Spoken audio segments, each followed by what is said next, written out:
Ngayong araw ng Lunes, July 14, 2025, kinanap ang photoshoot ng Miss Feminis MNHS at ang nakakamangha na performances ng Nutri Jingle sa ikaputong baitang.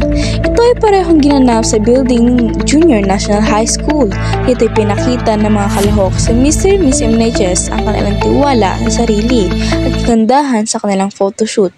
Isinagawa ito upang unang hakbang sa pagbuo nila sa kanilang kumpiyansa, habang galing at talento naman ang pinamalas sa mga kalahok sa Nutri Jingle. Magandang araw, Mas Billions! Ako si Elijah B. Sumalde. At ako si Quinil Batukan. Kami ang tagapagbalita. Kasalukuyan tayong nasa building ng Junior National High School upang mag-interview ng ilang mga kalahok sa Mr. at Miss MNHS.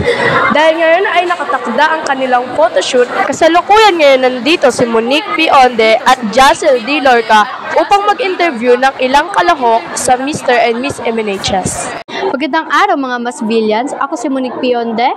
At ako si Jacel D. Lorca. At nandito kami para anyanyaan ng mga kalahok ng Mr. and Mrs.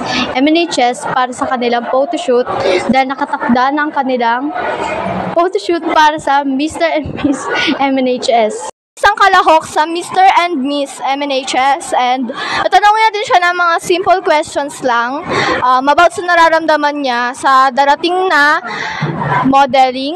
Ayan.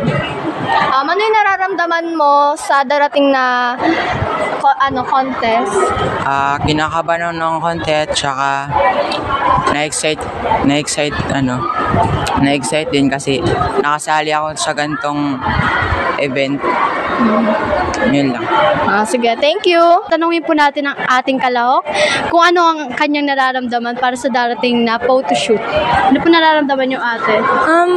Masaya naman and medyo pressured kasi baka kung ano yung kakalabasan ng photoshoot, but I will try my best para i-represent yung section ko sa nagaganap na patimpalak. Ako si Elijah B. Sumalde. At ako si Quinil Batukan. Kami po ang mag-i-interview sa mga grade 7 student na sasali sa Jingle Nutrition Month. Ang pangalan mo? Ako po si Kian Bray P. De Colongan. Ang nararamdaman mo na natapos nyo yung jingle performance task nyo na gano'n? Kinakabahan at nanginginig pa rin po.